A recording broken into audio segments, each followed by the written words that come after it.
Dinosaurs, a topic I'll probably never get sick of talking about. And every day I find myself pondering about these terrible lizards, especially when I probably shouldn't be. And recently I was thinking about something that most dino lovers will eventually question, which is, how come there was never any fully aquatic dinosaurs? Now if your first thought is, there was, then I can say with certainty that you are a dino normie. Because in reality, anything you think is a water dinosaur is not. Not this, not that, nor even these. And for the most part, what people think to have been water dinosaurs were in reality marine reptiles who were not very related. No, in the entire history of dinosaurs, we are not aware of a single fully aquatic species. And to me that's very strange when you really break it down. I mean, here are the facts. This group has been around for over 233 million years, had a long stint as the top dogs of the planet, lived on every single continent, Antarctica included, widely varied in size, achieved flight, and all combined are responsible for well over 10,000 species, and yet none of them made it to the water full time. Meanwhile, other groups like mammals have gone terrestrial, airborne, and fully aquatic, despite being around for a shorter amount of time and being less diverse when birds are included. So what exactly gives? Why did dinosaurs fail to overcome this so-called barrier? And to answer that question, it might be best to actually start with how close they came or come. And looking at birds, even just the extant ones, we can see that they're not really that far off, with there being many kinds of what are called water birds, which are essentially any bird that lives on or in water for a large part of their lives. And this includes some classics such as pelicans, ducks, swans, gulls, the list goes on. And across the board we can see that certain adaptations generally take place, with the most common traits being legs adapted for diving underwater, extensive webbing between the toes in order to increase surface area, and then changes in beak morphology to adapt to more watery diets. And among this group, you can break things down even further through the sea or marine birds, who as their name puts it, are those that have become adapted to marine environments. And like water birds as a whole, they greatly vary in niche and specializations. But again, we do also see some interesting features that are widespread, such as salt glands, which are located in their beaks and help them expel excess salt, allowing them to both eat and drink really salty stuff. And some have even given up on flying in exchange for being great swimmers, like of course the penguins, who do spend half their lives in water. But again, half is not 100%. And then on the other side, there are those like the great wandering albatross that still fly and are really good at it, but simply live on top of water for much of their lifespans, not landing on land for sometimes years apart. Yet again, they don't do this full time, and they live on the water, not underwater. An important distinction. And so do they count as water dinosaurs? I think not. And while all the modern lineages of seabirds evolved after the KT extinction, there were also Cretaceous groups of them, like the Hesperorniths. So in other words, they've been a thing for a minute, and while coming close, no cigar. So with that out of the way, let's take a look at the more interesting group, no offense birds, the non-avian dinosaurs. And while the vast majority seem to be averse to the water, there has actually been a handful of species and families who were actually pretty good swimmers, and in some cases, possibly even semi-aquatic. Of course, the best known group that fits the bill were the Spinosaurids, a clade or family of usually large theropods that honestly could have passed for crocs on legs thanks to their odd adaptations. Now, each differed a bit in their own way, but some strong signs that this lot liked to be in, or at least around water, included nostrils situated far back along the skull in order to avoid water seepage, cone-shaped teeth that were suspiciously well designed for catching slippery fish, and in certain cases, unusually large and powerful tails that could have possibly assisted in swimming. And get this, at times, these tails were only loosely connected to the rest of the body, a trait not seen in other dinosaurs, but rather in fish. Furthermore, isotopic analysis and the simple fact that most bones are found in regions with abundant water reflect that this family didn't stray too far from aquatic sources. And therefore, we know spinos were unusual, but there is still a lot of debate about just how much time they really spent in water, with some saying they only stuck along the coasts and waded, whereas others argue that a few would have been semi-aquatic creatures. And while Spinosaurids have definitely taken the reins as far as representing the dinosaurs in the Water Olympics, there are actually other interesting, less reported cases of water-loving dinos. Take the Halscaraptor, for example, a late Cretaceous non-avian dino from Mongolia that as far as we can tell was a dromaeosaur. Think Velociraptor, albeit even smaller, with most being the size of a mallard duck. And it possessed various anatomical features that you would not expect to find on a raptor, namely small forelimbs that were flipper-like. And you know what flippers are good for, besides dancing? Swim, swim. Additionally, the skeleton also possessed a short tail that shifted its center of gravity to the front, which makes it more useful for swimming than walking, while it then also had a long neck and sensory neurons concentrated in its snout, presumably being there to help it feel for vibrations in the water, and thus leading to the idea that this was a fish eater, something that was also backed up by its teeth, which are curved backwards and highly numerous. In other words, being designed to help trap small fish caught within. And another thing that is commonly agreed upon is that Mother Nature is struggling. Animals are going extinct left and right. I mean, we're literally in the middle of a mass extinction event called the Holocene extinction, also known as the Anthropocene extinction, which, if you couldn't tell from the name alone, is caused by, yours truly, us. Which is why I'm happy to be partnering with my friends at Planet Wild, again. And if you missed my last shout out, Planet Wild is basically crowdfunding for conservation. They choose a new partner every month, aimed at protecting animals, forests, and oceans, and backed by a community of around 13,000 members, whose contributions are used to support these projects. And the best part, the community gets to see exactly how their contributions are used, in monthly video reports here on YouTube. So they're 100% transparent about where their funds go, and a recent project which I know would be near and dear to the hearts of any water dinos is rescuing baby seals, another marine animal group of course. In case you didn't know, gray seals are in trouble. Rising temperatures and storms are destroying the ice they depend on to give birth, forcing mothers onto unstable ice or land, where the pups then easily get lost or stranded, causing many of these young seals to drift alone for days before washing ashore weak and starving. And to help, the Hell Marine Station in Poland rescues and rehabilitates them. And with Planet Wild support, they've expanded their rescue center, built new enclosures, upgraded their monitoring systems, and added tracking devices to study how the released seals fare in the wild. And guess what? It's working. And if you want to see more, I'm leaving the link to the video report in the description. Now, I've been a member for a while, and I think it's a great way for individuals to get involved in conservation. So if you want to protect Mother Nature, I highly recommend signing up. You can give whatever amount, big or small, as every dollar counts. And don't worry, you can cancel at any time. And because I truly believe in what they're doing, I will cover the first month for the first 100 people that sign up, using my code ExtinctZoo. So if you want to help save the planet, scan the QR code, or click the link in the description to join. And in Cretaceous Mongolia, you could find even more critters similar to the Housecaraptor, as it was actually part of a clade full of close relatives with similar adaptations. A clade aptly named the Housecaraptorinae, which collectively possessed at least 5 different genera, all from the late Cretaceous. And seeing that these guys were raptors, they, just like the Spinos, were theropods, as birds are too. And so this group definitely seems to adapt more towards water than other dinosaurs. But that being said, there are non-theropod cases as well. They're just a bit more rare. And one of the more interesting examples involves an iguanodont of all things, the Lurdosaurus. This creature lived during the early Cretaceous, about 112 million years ago in Niger, and its name translates to heavy lizard. And this naming can be at first a bit confusing, because despite adults measuring up to 9 meters or 30 feet in length, this guy was a short king, with its stomach essentially touching the ground, and yet somehow it still weighed 5.5 tons, making it suspiciously heavy, hence the name.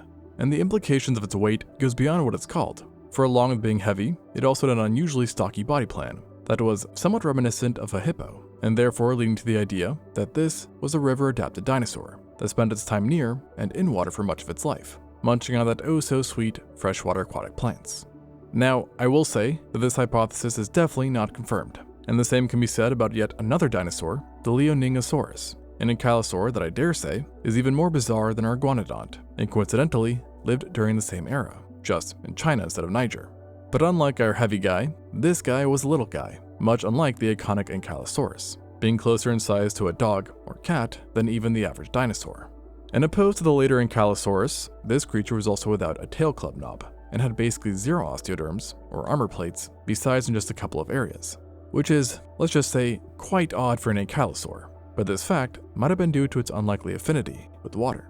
You see, when examining its remains, paleontologists noted a couple of things. 1, that it had a shell-like structure that reminded them a bit of a turtle, and 2, that it lacked the fusioning of its spine and hips, something which typically acts as support for an animal that is walking, emphasis on the walking part. And this alone was pretty interesting to the team. But what was a bit more startling was that the teeth were weirdly sharp, and almost seemed carnivorous in nature. Oh, and there's also the fact there was a fish in the area where its stomach should have been, signs that imply that it could have very well been semi-aquatic. So evidently, some strange stuff seems to be going on with this ankylosaur. Well, at least I thought. As interestingly, just a few weeks after having researched this, I discovered that just recently, like in the last few weeks, a new study has come forth clarifying that in reality, what we thought to be Leoningosaurus was in fact just a baby ankylosaur that drowned. So, who knows? Also, RIP. Anyways, with the Leoningosaurus out of the way, you still get a fair idea of how non-avian dinosaurs did dip their toes in water, but also at the same time, never managed to fully close the gap to become fully aquatic, similar to what we get with birds, which thus begs the question of why. And it's not that they necessarily couldn't, like there was some advent of evolution blocking them, but rather that there was quite a bit of obstacles in the way. And one big roadblock was something totally out of their control: competition. You see, whenever you want to get into a niche, you gotta first make sure there's enough room for you to fit. And during the Mesozoic, there really wasn't that much wiggle room when it came to the waters. When the earliest dinosaurs appeared on land during the late Triassic, there was already the ichthyosaurs rampant in the oceans, who were not only predatorial, but could be found in just about every size. And then on top of that, you also had the Sauropterygia, a taxon of diverse diapsid reptiles, which at that point consisted of the aquatic nothosaurs, placodonts, and more. While in freshwater, carnivorous amphibians, fish, and phytosaurs were just a few of the problems that potential water dinosaurs would have had to deal with. And so, with that many adversaries, it didn't really make much sense for dinos to try and take over the water. Rather, it just made more sense to double down on land. And this barrier of entry, so to speak, only intensified as the Mesozoic progressed, with animals beneath the waves evolving, diversifying, and, simply put, becoming more terrifying, with plesiosaurs, mosasaurs, giant fish, and large crocs all becoming stark realities. Realities that in some cases were even bigger and badder than the predators that dinosaurs cooked up, which is saying a lot. So, not a whole lot of motivation for them to get their feet wet. And I don't blame them. But it wasn't only other animals that kept them from taking a dive. It also involved them as well, as it was the design of dinosaurs that was another major hurdle in going fully aquatic. And one of the main issues seems to have to do with the reproduction. Now, all dinosaurs are archosaurs, which is a clade that contains things like birds, non-avian dinosaurs of course, crocs, pterosaurs, yada yada. And what one will notice when scouring these archosaurs is that the vast majority of them, if not every single one of them, are something called oviparous, essentially meaning that they lay eggs outside of the body. And when you realize that the vast majority of fish are viparous too, in fact 97% of them, you'll probably think that dinosaurs would thus make the perfect candidates for water. Yet, a key difference seen in fish and archosaurs is that fish have soft gel-like eggs, whereas archosaurs are rigid, hard, and in the case of dinosaurs, made of calcium carbonate. 3 things you actually really don't want if you're trying to lay eggs in the sea, as the texture, or material, ultimately was designed for gas exchange in exposed air, not underwater. And what would happen is that the pores in the shell would become waterlogged if you place them underwater, meaning that the embryos would suffocate or drown if the water penetrates enough. Because, I'm not sure if you knew this, even though it's probably not that surprising, but eggs still have to breathe. And even in high humidity, chicken embryos have been known to drown, so full-on water is probably not a great idea. And then on top of that, their rigid shapes make it even harder for them to adapt once submerged, essentially causing a structural issue. And combined, these design flaws are pretty dang hard to just evolve away, especially because they're so useful on land. But there is obviously a way around this, which is that other animals have gotten past this by becoming viviparous, i.e. doing live births. Take snakes, for example. Most lay eggs on land, being oviparous, like dinosaurs, but 30% of them perform live births, including those that, you guessed it, are fully aquatic, aka sea snakes, with there being only one exception to this rule, the sea crate, who still in fact does lay its eggs on land. So that's pretty much the solution there. If dinosaurs wanted to become fully aquatic, they would likely have to drop the hard eggs on land and develop viviparity. Yet strangely, this seems to be much more challenging for them than for other animals, snakes obviously included, who are lepidosaurs. And lepidosaurs is a superorder that also contains lizards, a superorder which, by the way, has evolved live births at least 115 times. While on the flip side, can you guess that number for archosaurs? 0, maybe 1 to 2, and still absolutely nothing compared to the lepidosaurs. And this comes back again to their hard calcified closed shells, as lepidosaurs, while also having shells in the oviparous species, typically lay soft and leathery shells instead, which apparently makes a big difference when it comes to making the leap to doing live births. And even if we magically made it so a dinosaur did not have to lay eggs on land, there is still another trait about them that makes everything harder: their bones. Get it? Now, this does not apply to every single dinosaur, but many of them possessed pneumatic bones. And no, that is not a health condition. Well, except if you're a human and that's found, in which case I'd definitely say that is a health condition. But in dinosaurs, it just means that, like birds, certain non-avian dinosaurs had more hollow bones, with air spaces being littered throughout them. And this helped dinosaurs do a number of things, including reducing their overall weight, achieve a certain skeletal mass distribution to help aid with balance, especially in the heads and necks, and then finally help with higher altitudes. And this is great and all, but it turns out that hollow bones aren't exactly the best if you want to swim for long times, as the amount of air they retain caused dinosaurs with them to basically be like living buoys, making it incredibly difficult for them to dive and stay submerged. And in order to get around this, the bones would have to become more dense over time, which is possible, as we do see it in some Spinosaurids, but it certainly takes a lot of rework, and it would require quite a large gap in a niche to the extent that it would cause evolution to turn away from the benefits of pneumatization. On top of this, the air sacs inside of the pneumatized bones, which caused all that air, allow them to have a very efficient way of breathing, but at the same time raises risks of compression when submerged. In other words, more air sacs equals higher chance of things going wrong when diving. And even in penguins today, we see that just to go low, they have to do some pretty major breathing exercises beforehand in order to empty the gases within their air sacs, and thus reduce buoyancy. And even still, it's not perfect. So that's just another layer to it. They would have to pretty much restructure their entire breathing system. Well, at least those with pneumatized bones. And that is a piece of the pie too, in the sense that on top of the specific barriers, there are also more general barriers that prohibited dinosaurs from evolving into fully aquatic creatures. In other words, going aquatic is simply not an easy task for anyone to do, being pretty much hard enough to make a no-hit run in a Souls franchise game seem like a walk in the park. And part of this is the fact that animals, which do make the transition, have to not only arrange their body, but also their senses, with eyesight, hearing, and smell all needing to be heavily revamped to operate effectively in water. I mean, have you tried opening your eyes underwater? Doesn't work great. Not to mention, you also have the dilemma of locomotion that you need to solve. And this might seem easy, as in whales, hands turn to flippers, and they evolve the tail. But it's actually not that simple in non-avian dinosaurs, even though many of them often do have powerful tails. Now, this is not a universal thing, but multiple groups during the Mesozoic took on certain trends that made it very unlikely that they'd be able to evolve features for aquatic locomotion. For example, in theropods, many groups were evolving smaller arms as skull size and jaws became more important, whereas in some other theropods, it was a focus on gliding and flight leading to wings instead of, well, flippers. Even though we have seen that wings can go back to flippers, just a bit harder.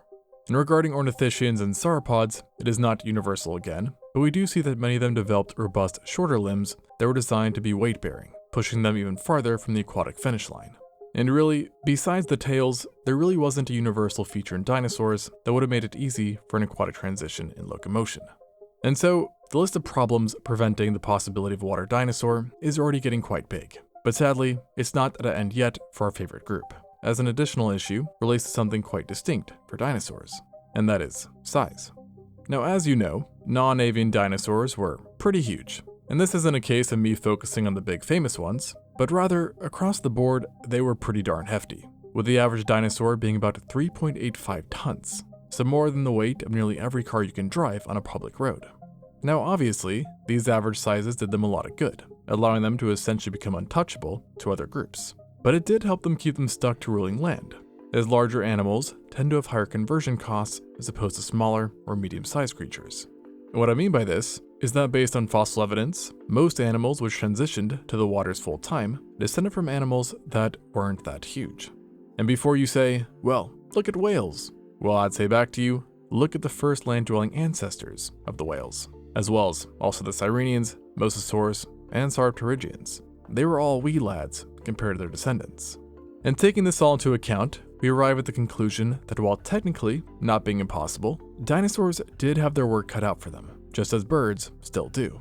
And honestly, it's not for a lack of opportunity, as there was a great one right after the KT extinction, seeing that many of the big bads in the water were eradicated, and thus opening up the niche. But unfortunately, along with the big bads in the water being eradicated, so were many dinosaurs on land. Well, in fact, most of them, with the only long-term survivors being, of course, the avian dinosaurs, who were more interested at the time in flying, or only swimming part-time. And to be honest, they likely wouldn't have fared that well anyways compared to the mammals who also survived, obviously, as they had already evolved viviparity, making the transition a bit easier for them, or rather for us. And we do see that by 10 million years after the asteroid, we mammals had already made the leap, so tough luck to the dinosaurs. Although, who knows, maybe one day birds will get in the pool and never look back. And that idea does lead to the interesting, speculative question of what exactly would a dinosaur have to have been like? And of course, this is seriously theoretical and impossible to answer completely correctly, but I do think an educated guess can be made by examining what were the most marine-adapted archosaurs of all time, and by a clear margin at that, the Thalattosuchians, and more specifically, a subfamily of them, which was dubbed the Metriorhynchoidea. And if you know, you know. Remember how I said that maybe 1 or 2 archosaurs developed live births? Well, this family is one of those numbers, and of all the archosaurs, they were the most adjusted to pelagic lives, possibly having achieved fully aquatic status themselves, whilst their ancestors superficially resembled crocodiles. So that begs the question of what changes did they undergo? Well, they lost their scales, replacing them with smooth, hydrodynamic skin, and their hands and feet transformed into large paddle-like flippers, which numbered 4, unlike what happened in sirenians and cetaceans, which have 2 flippers in front, and then just 1 large tail. But speaking of tails, these marine crocs worked on that too, developing tail flukes that were vertical in shape. And all in all, they kind of looked a bit like mosasaurs. So if we had non-avian dinosaurs make the leap to water, or should I say, dive to water, perhaps they would too. And frankly, envisioning a Spinosaur or Tyrannosaur as a mosasaur wouldn't be all that difficult, strangely, and also certainly not comforting. And in the case of herbivorous dinosaurs, maybe they would have evolved the ability to feed on seagrasses, and perhaps found their already defensive adaptations shift to be water-friendly, turning into structures similar to what's seen in swordfish, sawfish, etc. With the one general rule being that likely whatever happened would make sure to take hydrodynamics into account. So in other words, I'm not sure if multiple horns or orthagomizers are staying. But that being said, who knows? Because maybe dinosaurs could have also taken some more untraditional approaches to going fully aquatic, like some groups have in the past, such as the Desmostylians, which in spite of being fully aquatic, actually retained their limbs instead of developing flippers or a tail, deciding to forego speed and instead prioritizing size to be their main deterrents. And since dinosaurs have already very much nailed that part, maybe they would have evolved the same way, living slower, chiller lives, which might have consisted of walking along the seafloor. Or who knows, perhaps these out-of-date constructions showing dinosaurs in swampy swamps were really what could have been.